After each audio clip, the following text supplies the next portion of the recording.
Hello friends, गुरु कृपा coaching Tikamgarh में आप सभी का स्वागत है। आज का अपना जो महत्वपूर्ण टॉपिक रहेगा, संज्ञा से संबंधित कुछ महत्वपूर्ण प्रश्न हैं जो सभी प्रकार की परीक्षाओं के लिए काफ़ी महत्वपूर्ण हैं, खासकर एमपी वर्ग 3 के लिए। जैसे आज का जो पहला प्रश्न है, निम्न में से कौन सा जातिवाचक संज्ञा है? जातिवाचक संज्ञा, पहला ऑप्शन है लड़की, दूसरा ऑप्शन है पूजा, तीसरा ऑप्शन है रहीम, चौथा ऑप्शन है हिमालय। जातिवाचक संज्ञा कहलाता क्या है? जिसको एक नाम लेने से संपूर्ण जाति का बोध होता है उसे क्या बोलते हैं? जातिवाचक संज्ञा। जिसको एक नाम लेने से संपूर्ण जाति का बोध होता है उसे क्या बोलेंगे? जातिवाचक संज्ञा। अब जैसे इसमें पहला है लड़की। लड़की शब्द ले लो तो इसमें लड़के, संपूर्ण लड़कियों का बोध हो रहा है। विश्व में जितनी भी लड़कियां, सभी का बोध हो रहा है कि नहीं? तो लड़की में क्या होगा? जातिवाचक संज्ञा। तो इसका पहला ऑप्शन राइट है। अब इसके बाद दूसरा ऑप्शन भी देख लो। जैसे पूजा है, पूजा एक नाम है ना, तो पूजा में तो क्या है? व्यक्तिवाचक संज्ञा। कौन सा है? रहीम, रहीम में कौन सा है? व्यक्तिवाचक संज्ञा। हिमालय, हिमालय क्या दुनिया में एक ही हिमालय है? क्या बहुत से हिमालय है? एक ही हिमालय है। क्या है? एक ही हिमालय। केवल हिमालय की बात करेंगे तो हिमालय पर्वत का, ओनली एक पर्वत का बोध हो रहा है, इसलिए इसमें कौन सी संज्ञा होगी? व्यक्तिवाचक संज्ञा। अगर पर्वत की बात करें तो दुनिया के सारे पर्वतों का बोध हो रहा है, तो उसमें कौन सी संज्ञा हो जाएगी? फिर हो जाएगी कौन सी? जातिवाचक संज्ञा। आया समझ में? नेक्स्ट जो प्रश्न है, जैसे रुकावट किस प्रकार की संज्ञा है? रुकावट, रुकावट किस प्रकार की संज्ञा है? जैसे जातिवाचक है या व्यक्तिवाचक है, भाववाचक है, या इनमें से कोई नहीं? रुकावट, भाववाचक संज्ञा क्या कहती है? जैसे मान के, जैसे दया, प्रेम, ईर्ष्या, घृणा, रुकावट, थकावट, थकान, ये इस प्रकार के शब्द यदि बोला जाए तो समझ लो इसको महसूस किया जाता है, इसको देखा नहीं जाता है। और जिसे महसूस किया जाता है, जिसे देखा नहीं जाता है, उसमें कौन सी संज्ञा रहेगी? कौन सी संज्ञा रहेगी? भाववाचक संज्ञा। इसका राइट आंसर हो जाएगा कौन सी? भाववाचक संज्ञा। नेक्स्ट जो प्रश्न है, जैसे उदार से भाववाचक संज्ञा बनाइए। अब इसमें उदार से भाववाचक संज्ञा बनाना है तो इसमें क्या विशेषता लानी पड़ेगी? क्या लानी पड़ेगी? विशेषता लानी पड़ेगी। या प्रत्यय जोड़ दो, या विशेष प्रत्यय जोड़ देंगे तो ऑटोमेटिकली विशेषता आ जाएगी। उदार से यदि भाववाचक संज्ञा बनाएंगे तो क्या बनेगा? उदारता। क्या बनेगा? उदारता। क्या बनेगा? उदारता। क्या बनेगा? उदारता। शराब शब्द से जातिवाचक संज्ञा बनाइए। शराब शब्द से जातिवाचक संज्ञा बनाइए। शराब शब्द है जो क्या है? शराब से जातिवाचक बनाना है तो क्या बनेगा? शराबी। क्या बनेगा? शराब से जातिवाचक बनाएंगे तो क्या बनेगा? शराबी। नेक्स्ट जो प्रश्न है, जैसे अपना, इनमें भाववाचक संज्ञा कौन सा है? इनमें भाववाचक संज्ञा कौन सा है? पहला है जैसे लड़की, दूसरा है गंगा, तीसरा है सुंदरता, चौथा है गाय। क्या हो जाएगा? जैसे लड़की, लड़की में कौन सी संज्ञा है? जातिवाचक। लड़की में कौन सा है? गंगा में कौन सा है? व्यक्तिवाचक। क्योंकि गंगा तो, गंगा नदी तो केवल एक ही है ना, है? अगर नदी की बात कहेंगे तो किसमें कौन सा आएगा? जातिवाचक। और गंगा की बात कहें तो कौन सा आएगा? व्यक्तिवाचक। सुंदरता, केवल अपन महसूस करते हैं कि ये सुंदर है, ये कुरूप है, ये ऐसा है, ये ऊषा है, केवल महसूस करते हैं। क्या करते हैं? महसूस करते हैं। कोई अच्छा सुंदर होता है लेकिन गुण उसके खराब होते हैं, तो गुणों से वो कैसा हो जाता है? कुरूप हो जाता है। तो ये अपना क्या है? केवल महसूस किया जाता है, एक अपना भाव होता है। गाय में की बात करें तो गाय में कौन सी है? जातिवाचक संज्ञा। क्योंकि गाय की बात करें तो दुनिया में जितनी भी गाय हैं सभी का बोध हो रहा है, तो गाय में कौन सी होगी? इसमें कौन सी बताना है? भाववाचक। भाववाचक संज्ञा कौन सा है? तो सुंदरता। इसका राइट आंसर हो जाएगा कौन सा? सुंदरता। इसका राइट आंसर हो जाएगा। नेक्स्ट जो प्रश्न है, जैसे इनमें से जातिवाचक संज्ञा कौन सी है? इनमें से जातिवाचक संज्ञा कौन सी है? जिसमें जातिवाचक संज्ञा क्या कहते हैं? जिसमें एक ही नाम से संपूर्ण जाति का बोध हो जाए, एक ही नाम से संपूर्ण जाति का बोध हो जाए, उसे क्या बोलेंगे? क्या बोलेंगे? जैसे पहला ऑप्शन है कवि। कवि में दुनिया के जितने भी कवि हैं सारे कवियों का बोध हो रहा है, तो कवि में कौन सी संज्ञा होगी? कौन सी होगी? जातिवाचक संज्ञा। पहला ऑप्शन राइट हो गया। दूसरे ऑप्शन को भी देखेंगे। गंगा, गंगा में कौन सी संज्ञा है? व्यक्तिवाचक संज्ञा। कौन सी है? सुंदरता, सुंदरता में कौन सी संज्ञा? कौन सी है? राधा, राधा की बात करें तो क्या है? जातिवाचक संज्ञा। कौन सी है? जातिवाचक संज्ञा। जैसे नेक्स्ट प्रश्न है अपना आज का, इनमें से भाववाचक संज्ञा कौन सा है? इनमें से भाववाचक संज्ञा कौन सा है? जैसे सोहन, सोहन में कौन सी संज्ञा है? व्यक्तिवाचक संज्ञा। कौन सी है? नदियां, नदियां में कौन सा है?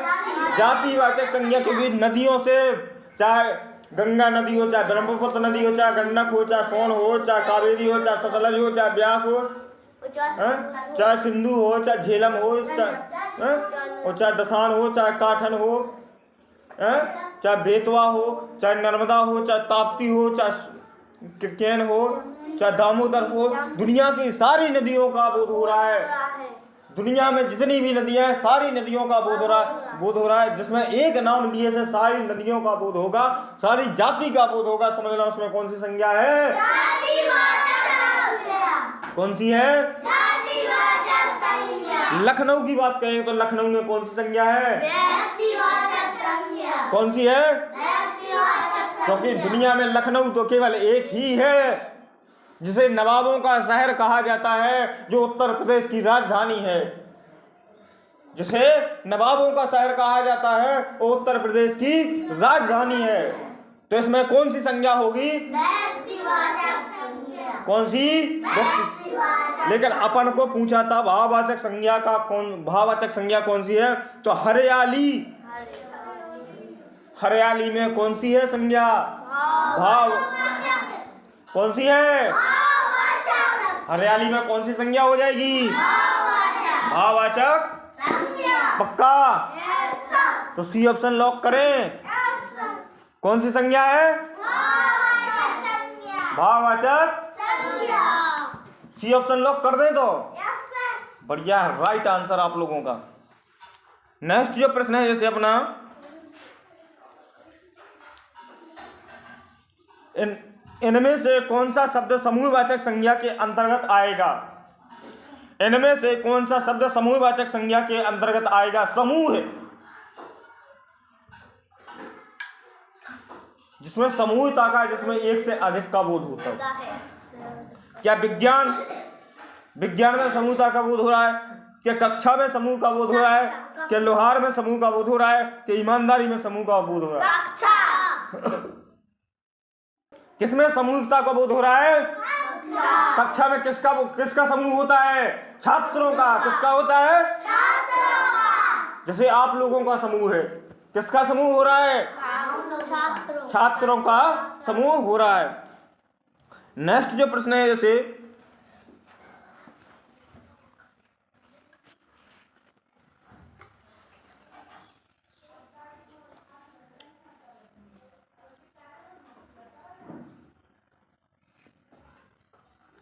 इनमें से द्रव्यवाचक संज्ञा छांटिए। द्रव्य,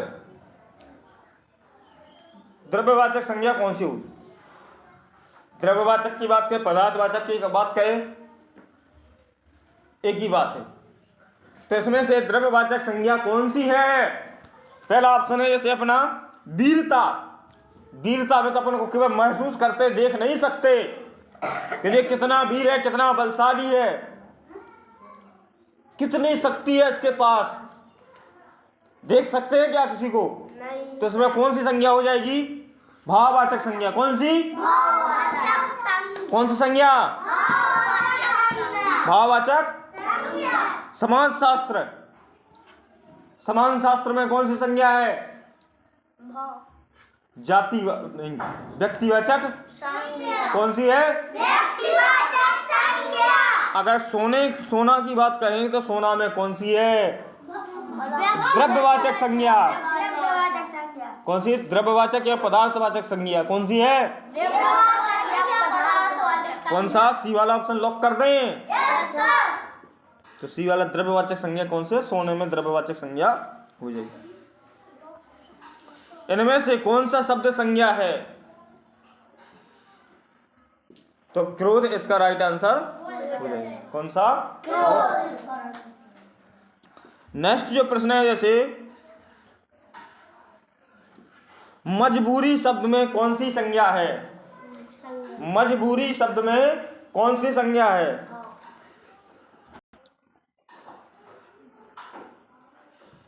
तो मजबूरी शब्द में कौन सी संज्ञा है? भाववाचक संज्ञा। कौन सी है? भाववाचक संज्ञा। तुम्हारी क्या मजबूरी है? क्या मजबूरी है तुम्हारी? केवल हम महसूस कर सकते हैं, हम देख नहीं सकते हैं। तो मजबूरी में कौन सी संज्ञा हो जाएगी? भाववाचक संज्ञा। कौन सी? भाववाचक संज्ञा। नेक्स्ट जो प्रश्न है, जैसे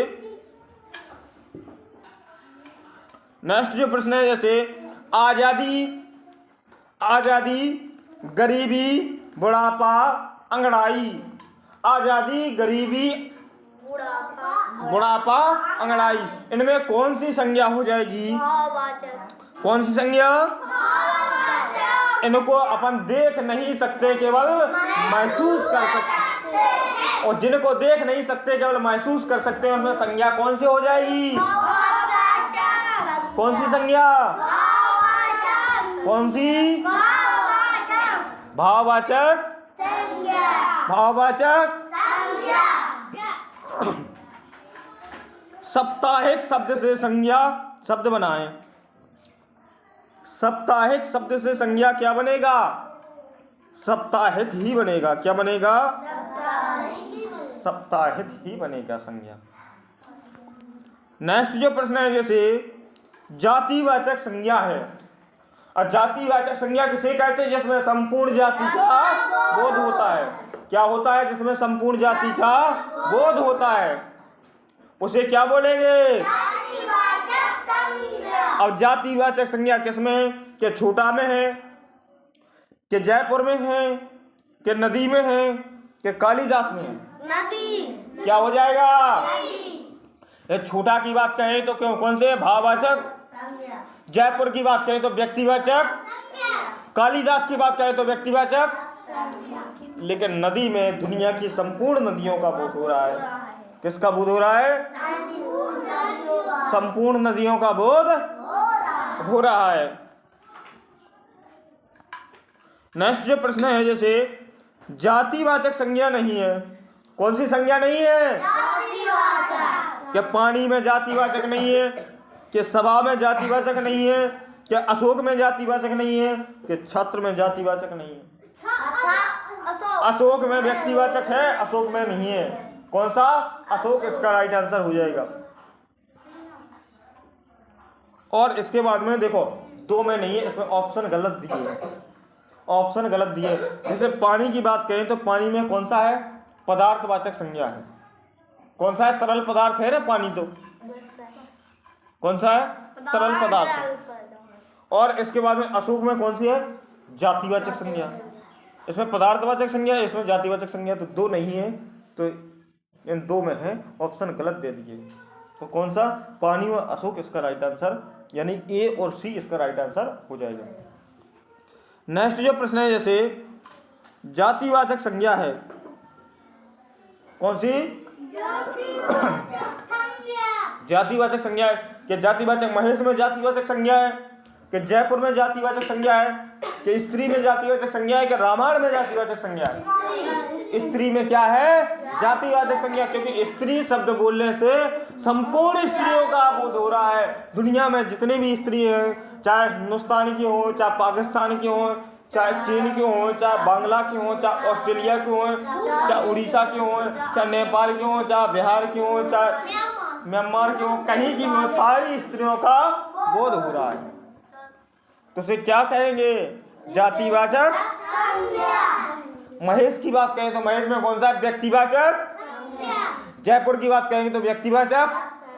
रामायण की बात कहें तब भी व्यक्तिवाचक। रामायण एक ग्रंथ है लेकिन है तो एक ही, संपूर्ण ग्रंथों का बोध तो नहीं करा रहा है, केवल एक ही ग्रंथ का बोध करा है। तो इसमें कौन सी हो जाएगी? व्यक्तिवाचक। कौन सी? तो दोस्तों आज के लिए बस इतना ही, मिलते हैं नेक्स्ट वीडियो में। तब तक के लिए जय हिंद, वंदे मातरम। और वीडियो को ज़्यादा से ज़्यादा शेयर करना, सब्सक्राइब करना, लाइक करना ना भूलें।